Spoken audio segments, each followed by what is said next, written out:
मैं जब भी उसकी मोहब्बतों की सदाकतों की किताब लिखूं तो सबसे पहले उसे मोहम्मद कहूं रिसालत माब लिखूं। Bismillahirrahmanirrahim. Assalamualaikum warahmatullahi wabarakatuh. Pemirsa MT dimanapun Anda berada, senang bisa kembali berjumpa dalam program kita Ruhani Hazain. Di dalam program ini kita akan membahas karya-karya dari Hadrat Masih Maud SAW yang telah dikompilasi menjadi kitab Ruhani Hazain. Dan dalam episode kali ini kita akan melanjutkan pembahasan buku yang sama, yakni buku ke-6 dalam jilid ke-18 Ruhani Hazain yang berjudul cukup panjang, Gunah se Nijat Kyungkar Mil Sakti Hai, yang artinya adalah bagaimana cara terbebas dari dosa. Saya Hafizur Rahman, di studio telah hadir narasumber kita seperti biasa, Bapak Maulana Arif Rahman Hakim Syahid. Mari kita sapa beliau terlebih dahulu dan kita lanjutkan mengenai pembahasan mengenai buku ini. Baik. Assalamualaikum Bapak. Waalaikumsalam warahmatullahi wabarakatuh. Bagaimana kabarnya? Sehat tentunya? Alhamdulillah. Alhamdulillah. Sehat selalu ya Pak ya? Iya. Iya. Dalam episode kali ini kita akan membahas melanjutkan pembahasan buku bagaimana cara terbebas dari dosa, di mana pada episode sebelumnya kita telah membahas mengenai latar belakang, kemudian harapan-harapan Masih Maud yang beliau tuangkan dalam buku ini yang pada dasarnya adalah sebuah artikel ya Pak ya. Iya. Dan kemudian beliau juga menjelaskan mengenai apa sih yang terjadi dalam umat Islam sehingga terjadi kemerosotan ya Pak ya. Nah, untuk episode kali ini kira-kira apa hal menarik lainnya yang akan kita bahas? Silakan Bapak. Bismillahirrahmanirrahim. Untuk episode kali ini masih kita melanjutkan berkenaan dengan buku ini, yaitu Gunah se Najat Kyungkar Mil Sakti Hai, bagaimana bisa terhindar dari dosa atau bisa mendapatkan keselamatan dari dosa. Dalam episode kali ini atau pembahasan kali ini kita akan membahas berkenaan dengan bagaimana ada pembahasan yang sebelumnya ya, yang mungkin terlupa, tertinggal gitu. Kita akan sedikit bahas berkenaan dengan bagaimana seorang utusan Allah Ta'ala itu diterima oleh kaumnya tentunya. Terus yang kedua adalah berkenaan dengan keberatan terhadap jihad yang dilakukan oleh Hazrat Masih Maud SAW. Yang ketiga, nah ini sebenarnya pokok artikel ini, yaitu bagaimana keselamatan yang ditawarkan oleh bagaimana bisa selamat dari dosa ini sesuai dengan judul tersebut. Terus yang terakhir adalah nanti mungkin saya akan membacakan beberapa konklusi lah atau pernyataan dari Hazrat Masih Maud SAW sendiri. Ya baik. Kurang lebih ada 4 pembahasan ya Pak ya. Ya. Yang pertama tadi ada sedikit mereview apa yang tertinggal dalam pembahasan sebelumnya mengenai bagaimana seorang utusan itu diterima oleh kaumnya Pak ya. Itu yang pertama. Yang kedua pembahasan kita mengenai jihad. Yang ketiga yang sepertinya merupakan inti dari buku ini, beliau menaruhkan bagaimana keselamatan itu bisa diperoleh ya Pak ya. Keselamatan dari dosa tersebut. Dan terakhir adalah pernyataan Hazrat Masih Maud sebagai konklusi.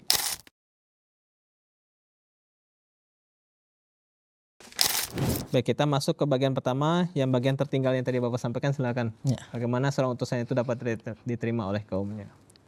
Nah, di sini apa yang sebelumnya ingin saya sampaikan sebenarnya berkenaan dengan seorang utusan yang untuk kaumnya itu, dan kaumnya itu bagaimana menerima utusan Tuhan tersebut.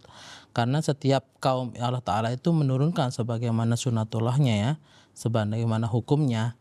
Dan sebelumnya juga disampaikan bahwa orang siapa yang tidak menginginkan kalau adanya utusan Tuhan atau adanya Imam Mahdi Al-Masih yang akan datang sesuai dengan apa yang disampaikan oleh Hadrat Rasulullah SAW, bahwa orang itu justru ingin berusaha untuk menghancurkan atau menghentikan, menghalangi bagaimana kelestarian keberlangsungan dari sunatullah.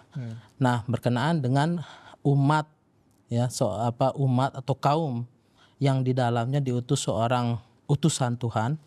Nah, di sini Hazrat Masih Maud Salam menyampaikan bahwa beliau menyampaikan bahwa inilah zamannya. Inilah zaman yang menjadi zaman di mana Islam dari segi prinsip kesuciannya cenderung ke arah kemerosotan. Sehingga menjadikan hambatan atau perkembangan bagi kemajuan rohani. Ya, ini akan menjadi hambatan justru karena tidak sedikit orang-orang Islam itu justru mengikuti atau mengiyakan akidah yang disebarkan oleh orang-orang Nasrani atau Kristen.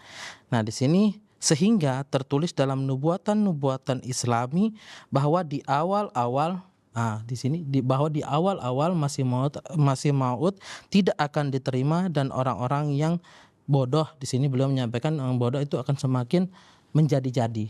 Nah, di sini jelas sekali Hazrat Masih Maud Salam menyampaikan berkenaan dengan sunatullah ya, terhadap utusan-utusan yang diutus oleh Allah Ta'ala kepada setiap umat atau kaum. Karena kita tahu sunatullah itu bahwa seorang utusan yang telah mendakwakan dirinya dari Allah Ta'ala tidak akan digelari karpet merah. Justru ya pasti akan ditentang, akan dipersekusi lah istilahnya. Nah, pasti akan ada penentangan-penentangan, terus akan ada kekerasan-kekerasan tentunya, sebagaimana yang kita ketahui baca di dalam Al-Quran atau di buku-buku sejarah ya, berkenaan dengan bagaimana nabi-nabi terdahulu atau utusan-utusan Allah Ta'ala terdahulu ketika setelah mereka mendakwakan diri dari Allah Ta'ala. Tapi sebelum mendakwakan diri dari Allah Ta'ala kan fine-fine aja gitu, tidak terjadi apa-apa. Tetapi ketika setelah mendakwakan, justru di situ yang dulunya mereka mengiyakan atau membenarkan, tapi ketika mendakwakan diri dari Allah Ta'ala atau dari Tuhan, yang mengiyakan pun pertama kali mendustakannya. Nah, seperti itu keadaan seorang utusan Tuhan yang diutus atau dikirim kepada kaumnya atau umat.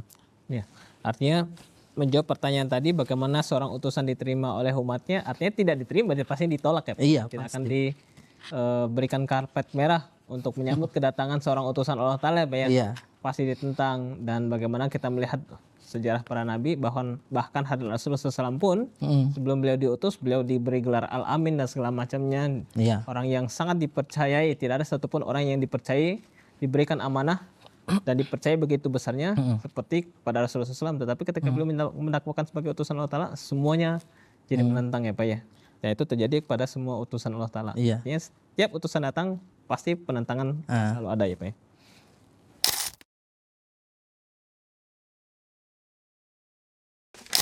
Bagian kedua tadi yang Bapak sampaikan adalah mengenai jihad. Ini bagaimana penjelasan Masih Maud? Nah, di sini kenapa Hazrat Masih Maud Salam menyampaikan jihad atau memberikan menulis atau menyampaikan kembali berkenaan jihad di dalam buku ini atau artikel ini, karena disinilah memang benar-benar Hazrat Masih Maud Salam itu ingin menyampaikan kepada orang-orang, kalau misalnya dengan kekerasan yang dilakukan atau dengan menghunus pedang untuk bisa menyampaikan akidah ini tidak akan bisa, tidak akan istilahnya tidak bukan zamannya lagi. Sekarang ini kalau kita misalnya menggunakan pedang atau menggunakan tombak atau segalanya atau menggunakan pistol, sudah tidak zamannya lagi, karena ketika kita perkembangan pedang, pistol atau perkembangan pedang atau tombak atau apalah ya, di zaman Hadrat Rasulullah SAW sekarang lebih maju lagi. Nah, kita masih menggunakan pedang, masih menggunakan tombak, orang sudah menciptakan nuklir, menciptakan bom gitu dari jarak jauh, bisa saja membumi hanguskan kita gitu, menghancurkan kita. Tapi kita masih dengan benda-benda tradisional seperti pedang dan topak. Nah, itu yang disampaikan oleh Rasulullah Masih Maud alaihissalam, bahwa saat ini kita itu sedang berjihad, dan cara yang digunakan oleh Hadrat Masih Maud alaihissalam adalah satu-satunya senjata beliau adalah pena. Nah, dengan pena inilah Hadrat Masih Maud alaihissalam menulis banyak sekali buku berkenaan dengan penolakan atau pembantahan atau bagaimana akidah agama Kristen yang menyatakan yang berkenaan dengan menuhankan seorang manusia, terus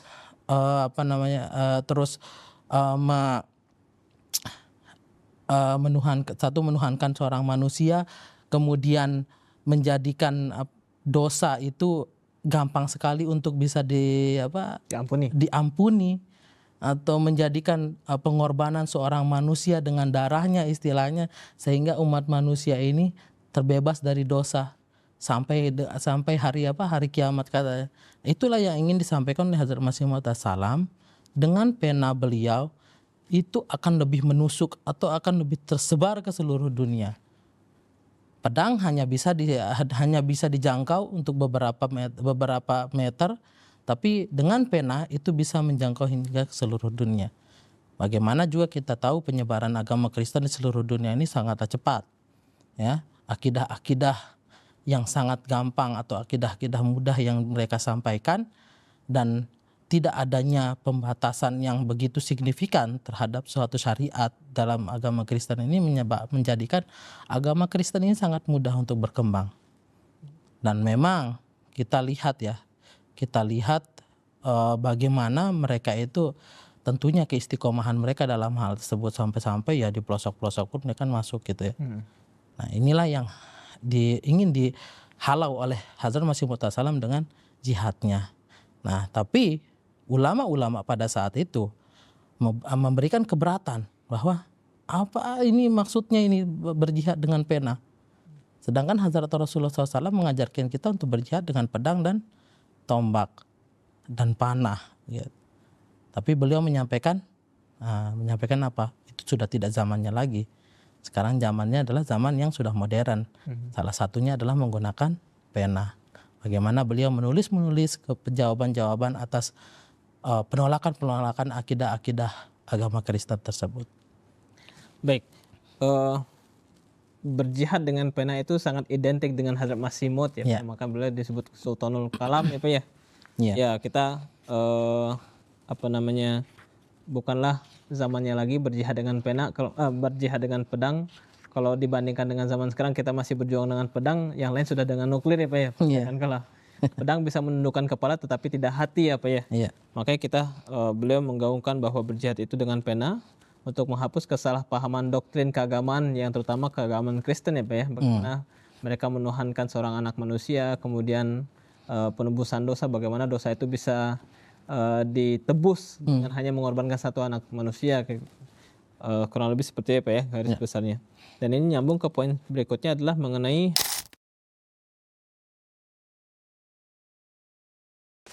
kafarat ya Pak ya. Ya. Silakan. Sebelumnya ya ada sedikit review kita berkenaan dengan kafarat ini.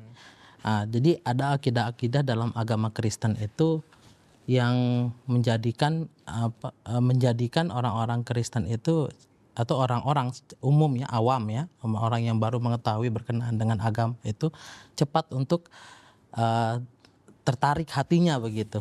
Seperti mereka menyampaikan bahwa seorang anak manusia akan datang dan memberikan darahnya sendiri, menyayat dagingnya sendiri. Ini hanya sekedar kiasan ya, seolah-olah maksudnya menyayat di sini adalah, atau memberikan dagingnya sendiri adalah seperti memberikan makan lah istilahnya. Dan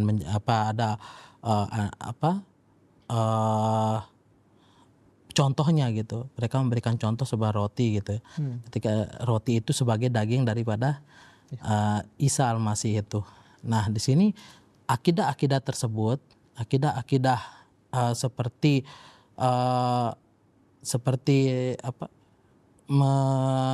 menyayat ya, seperti meminum darah Isa Al-Masih dan memakan rotinya itu seolah-olah supaya mereka ketika mereka meminum darah dari Isa Al-Masih dan memakan roti dari daging Isa Al-Masih itu, jadi dosa-dosa mereka itu bisa terampuni. Karena akidah yang disampaikan bahwa dengan darahnya ini maka dosa-dosa yang dilakukan oleh umat manusia dari semenjak Adam hingga akhir hari kiamat nanti akan diampuni.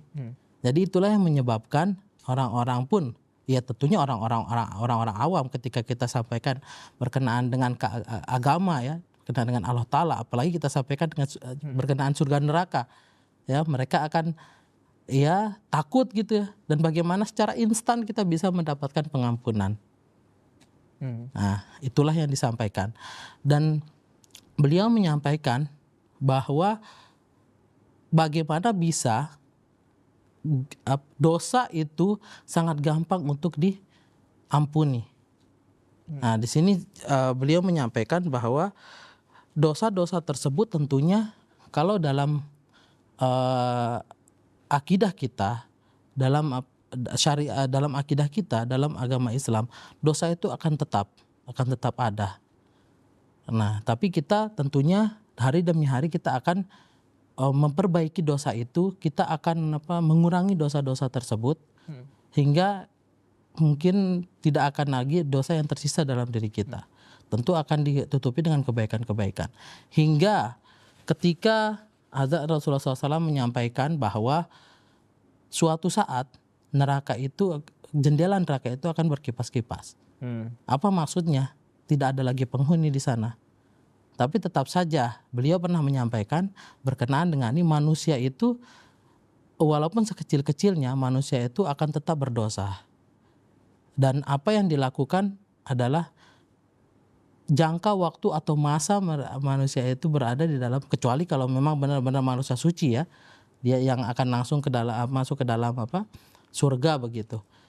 Akan mereka yang memiliki dosa sekecil-kecilnya itu akan masuk ke dalam neraka, dan di sana mereka akan dibersihkan terlebih dahulu. Kemudian tentunya dosa-dosa maupun dosa sebesar apapun itu, karena Allah Ta'ala itu Maha Pengampun, karena jika tidak ada pengampunan bahwa maka akan bertentangan dengan sifat pengampun dari Allah Ta'ala itu. Maka suatu saat nanti neraka itu akan kosong dari penghuni. Maksudnya orang-orang itu sudah bersih, sudah dicuci lah istilahnya, sehingga sudah layak untuk dimasukkan ke dalam surga. Nah, orang-orang Kristen ketika mendengar berkenaan dengan akidah penebusan dosa ini, nah mereka berlomba-lomba, atau orang-orang awam ya, orang-orang awam ketika mendengarkan ini mereka berlomba-lomba untuk masuk ke dalam akidah ini. Padahal Hazrat Masih Maud Salam menyampaikan dalam buku beliau dan mungkin dakwah-dakwah beliau ya, bahwa tidak ada dosa yang sangat gampang dilakukan tanpa melakukan suatu kebaikan. Ya, atau melakukan apa-apa yang diperintahkan oleh Allah Ta'ala. Nah, inilah yang disampaikan oleh Hazrat Masih Maud Salam di dalam buku ini. Dan inilah yang dilakukan oleh para pendeta Kristen, bahwa mereka menyampaikan, memberikan banyak sekali pernyataan berkenaan dengan suatu keajaiban. Ya, kita kan banyak mendengar tuh keajaiban gitu yang dilakukan oleh orang-orang Kristen tersebut. Ketika orang-orang Kristen itu apa ya sih yang sebenarnya terjadi? Masa keajaiban itu hanya terjadi pada orang-orang Kristen, pada orang-orang Islam tidak? Sehingga banyak sekali tidak sedikit orang-orang Islam pun berpindah agama ke agama Kristen pada saat itu. Makanya terjadi kristenisasi yang masif pada saat itu, terutama di Ludhiana. Nah ini yang berkenaan dengan najat ya, berkenaan dengan kafarat itu. Oleh karena itu bagaimana guna se najat kyunkar mil sakti hai. Beliau menyampaikan berkenaan sesuai dengan judul ini, bahwa keselamatan dari dosa, terbebas dari dosa itu tidak mudah, tidak hanya dengan mengakui Isa Al-Masih sebagai Tuhan dan dia akan menebus dosa-dosa kita, tetapi ada hal-hal yang lain yang harus kita lakukan berkenaan dengan kebaikan-kebaikan kita, berkenaan dengan amal-amal kita. Ya, karena kalau misalnya kita tidak bermanfaat bagi makhluk ini, ya tentunya itu akan menjadi suatu amal buruk bagi kita. Dan bagaimana amal buruk itu akan menjadikan dosa-dosa yang kecil-kecil lagi. Nah, mungkin seperti itu yang disampaikan sesuai dengan penjelasan beliau dalam buku ini. Ya, baik.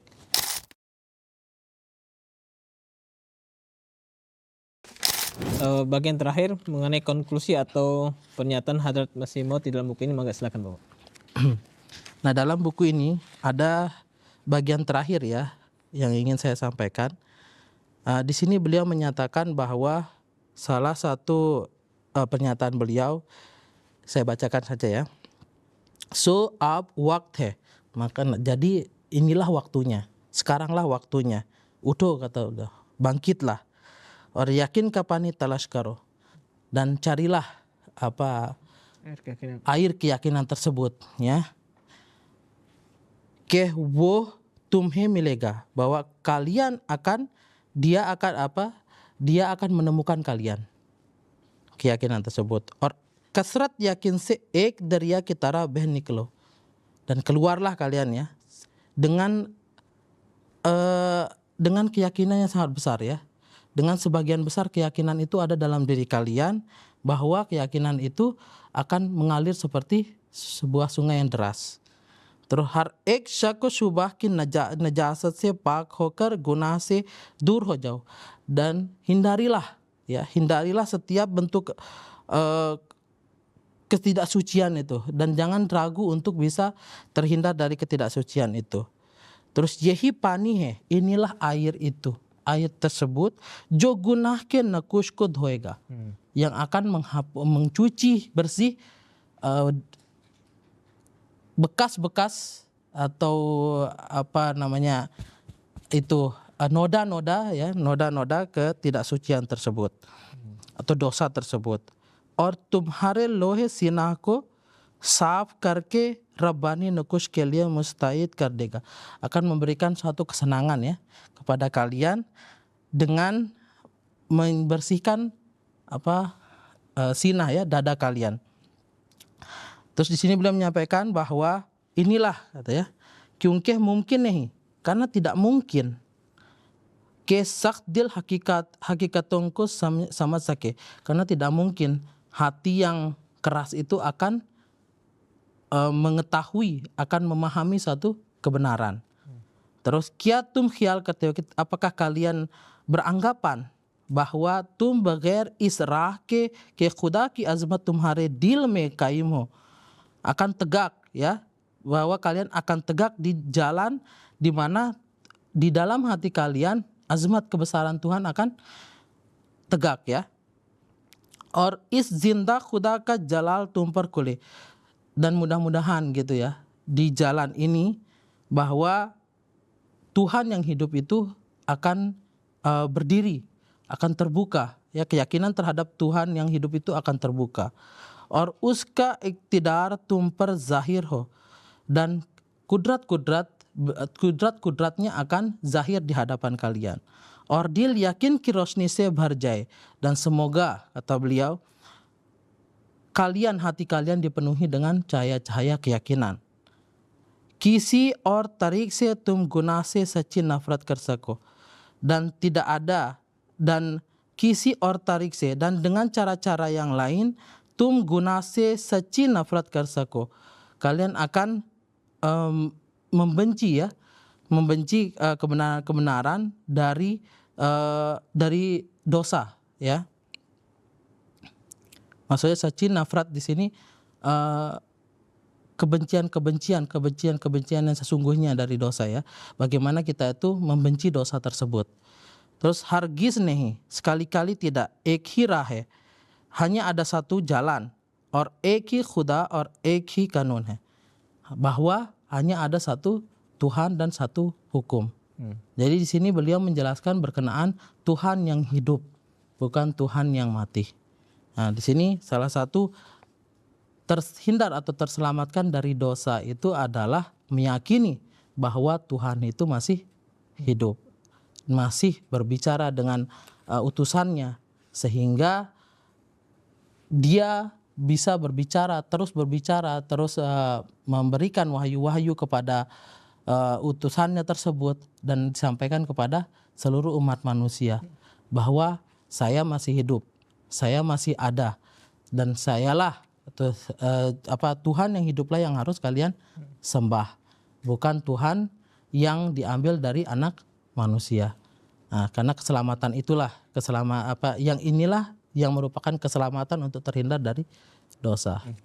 Baik, pernyataan terakhir inilah menjadi benang merah ya Pak, jadi penjelasan semuanya sebelumnya bahwa Hazrat Masih Maud menjelaskan mengenai Kristen ya Pak ya, ajaran doktrin Kristen bagaimana keselamatan itu diperoleh melalui darah Al-Masih ya, meyakini bahwa dia adalah seorang anak Tuhan ya Pak ya. Nah, itu dikritisi oleh Hazrat Masih Maud di dalam buku ini dan kemudian memberikan jawaban yang sesungguhnya bagaimana cara selamat dari dosa itu adalah meyakini hanya ada satu Tuhan dan itu adalah Tuhan yang hidup, yang masih berbicara sampai sekarang. Dan itulah Tuhan yang hendaknya kita memiliki keimanan yang teguh, yang tegak kepadanya ya, dia, dan berusaha untuk menjalin hubungan yang erat, yang kuat dengannya, sehingga itulah satu-satunya cara agar kita bisa terbebas dari dosa-dosa. Sangat menarik pembahasan kita pada episode kali ini. Mudah-mudahan tinggal terakhir ya Pak ya, ketika ilmu itu sudah diperoleh, tinggal kita mengamalkannya. Nah, hendaklah kita senantiasa berusaha untuk menjalin hubungan yang erat dengan Tuhan yang hidup ini, Tuhan yang senantiasa akan selalu hidup ya Pak ya. Baik, jazakumullah Bapak atas pembahasannya. Baik. Pemirsa yang MTA dimanapun Anda berada, demikianlah pembahasan kita mengenai buku Gunase Najat Kyunkar Mil Sakti Hai, bagaimana cara terbebas dari dosa. Mudah-mudahan dapat memperkuat keimanan kita. Saya Hafizur Rahman beserta kru yang bertugas mohon undur diri. Wabillahi taufiq wal hidayah. Assalamualaikum warahmatullahi wabarakatuh. Waalaikumsalam. Mau nggak Pak diminum? Selesai bukunya. मैं जब भी उसकी मोहब्बतों की सदाकतों की